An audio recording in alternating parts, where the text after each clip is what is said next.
Hello everyone, it is Ololade Kuku on Lola's Reading Corner. Welcome to another exciting video. In today's video, following on from last week, I'm going to be sharing how I use the Jolly Phonics phonics program to support my phonics teaching. Now, what I like about the Jolly Phonics program is just like the read writing, they teach the sounds in sets. So you've got the first set here, you've got a second set, you've got a third set, and going on and on like that. I also like they've got actions for every sound, so there's an action attached to it. For the letter A, I think they've got ants on my arm, so the kids start to do the actions. And they've got songs.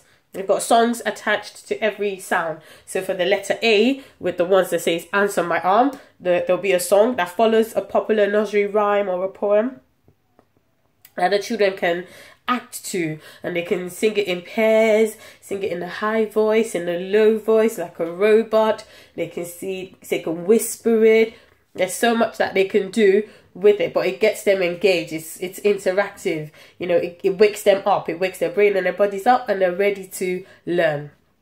I also like their workbooks. You can see the colorfully packaged workbooks, and in the workbook it's black and white. I like the fact that it's black and white because apart from them, you know, doing the whatever learning is in there, children can color in, and there's some kids that will respond to that, as you know, that will respond to just the fact that they can start to color. And once they're doing that, they're not just coloring, you're getting them to still say it's an ant, ant, apple, apple, arrow, and it still gets them learning. You've got activities at the end of the workbook, so there's always maybe something to make, and there's an activity that, you know, teaches or gets them to practice what they've learned. So here they're doing the odd one out, so you've got the s sound being the focus on this one.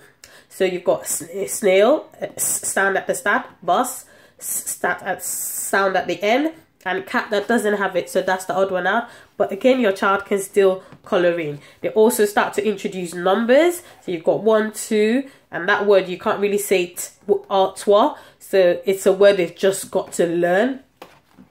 And you know, they start to introduce the numbers from the second set. And if you go to the third set, there's also again something to do. There's numbers, so here it goes to number 3, and there's tracing and drawing and coloring involved.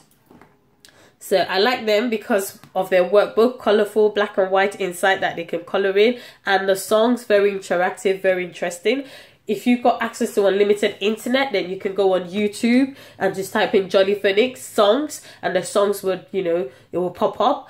Or you could get the CD compilation of the songs, so to play in your car or in the early morning while your child is getting ready for school, you can play that. Now, like the read writing, what I do with this is exactly the same thing. So their first set of sounds here is the s, at, ip. I would first of all bring out the 2-letter words at, it, in, an. I would almost steer clear of the 2-letter word is and as, because the s at the end of those words doesn't necessarily make a pure s sound. It has a more z sound attached to it. So I would probably steer clear of that and just do the at, it, in, an. From those 4, I can then start to build and do tin, pin. I can do tap. I can do nap. I can do pat. I can do sat. So many things you can do. I could do tip. I could do sip. I could do nip. If you go on to the second set, it starts to build up on it. So in the second set, you've got C and K together making the K sound, and individually making the K sound as well. C will later go on to make a S sound, but you're not introducing that yet. You're just sticking with the K sound. So you could then start to do sack, pack, pick, sick, men, den, hen, red, mad, sad. You're already using sounds from here as well, but you would make sure you'd first make sure that your child has mastered these sounds before then merging the sounds, so you're not confusing the child. So always, and take it easy, take it slow, there's no rush. As long the key thing is mastery.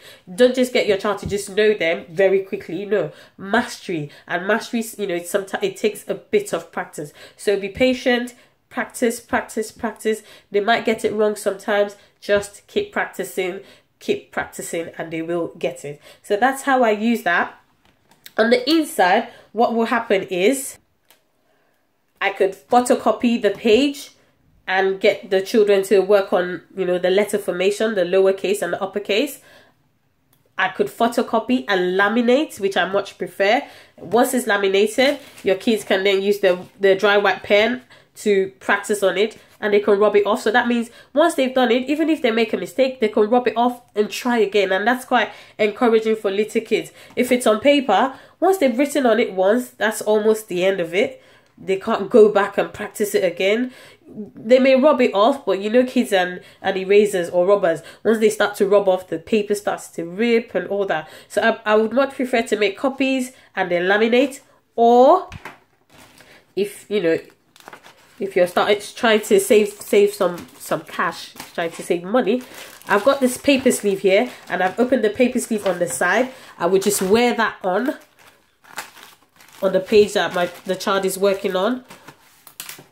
Get the dry white pen, and it still does exactly the same, you know, function. It's a bit more fiddly, so I think laminating is the best option. But then they can rub that off and use it over and over as well, and they're still getting their practice going on. So you could do laminating, which I think is the best option. Photocopying and getting them to write straight in this might waste paper, you know, a bit discouraging. If kids make a mistake, they feel like you have to rub it off and the paper starts to rip.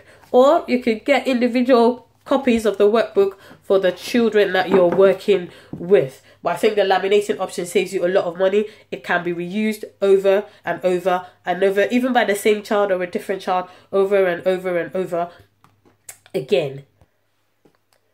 So for me, that's how I use the Jolly Phonics workbook, or the Jolly Phonics to sort of as a sort of support, something I dip into regularly when teaching my phonics. I don't mix them. I don't do Jolly Phonics songs with the read write in because it's confusing, because they've got different, you know, stories attached to it and actions. But if you were using the Jolly Phonics as your main one, then yes, the songs are brilliant to use.